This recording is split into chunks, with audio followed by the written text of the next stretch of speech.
काश उसकी कोई बहू होती तो वो खाना बना कर देती। ये सुनकर ब्राह्मण एक पोटली में आटा, साथ में उसमें कुछ मोहरे रखकर चल दिया।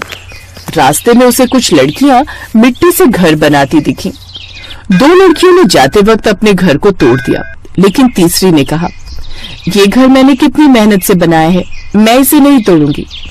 ब्राह्मण उस लड़की के घर गया और उसकी माँ से बोला, कार्तिक मास चल रहा है, इसलिए मैं किसी के घर का भोजन नहीं कर सकता। क्या तुम मेरे इस आटे से मेरे लिए रोटी बना दोगी? लड़की की माँ ने वैसा ही किया।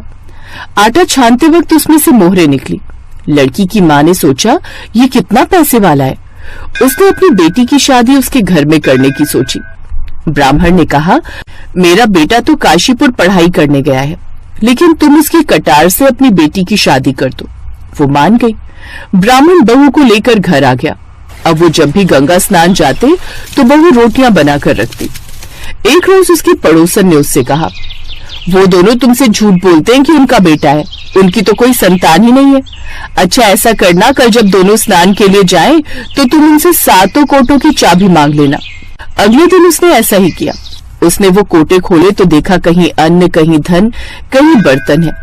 आखिर में उसने सबसे आखिर वाला कोटा खोला तो उसने देखा एक लड़का 33 कोटि के देवी देवताओं की पूजा कर उनकी माला जप रहा था।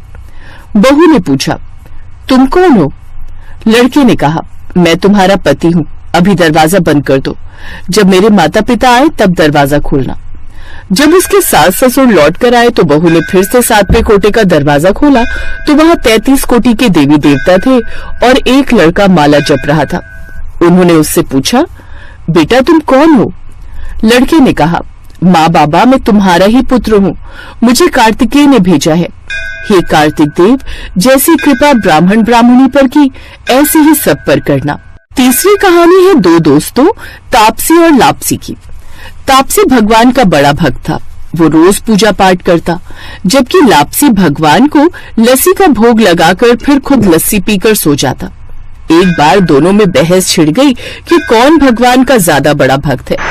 तभी नारद मुनि वहां आए और कहने लगे, मैं कल आऊंगा और इस बात का फैसला कर दूंगा कि तुम में से ज्यादा बड़ा भक्त कौन है।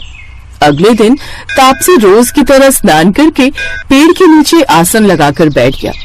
नारद मुनि जी वहां आए और उसके आगे खीरे की बड़ी सी अंगूठी फेंक दी। तापसी ने आंख खोली और इधर उधर देखा, फिर उस अंगूठी को अपने पैर के नीचे दबा लिया। ऐसा ही उन्होंने लापसी के आगे भी फेंकी।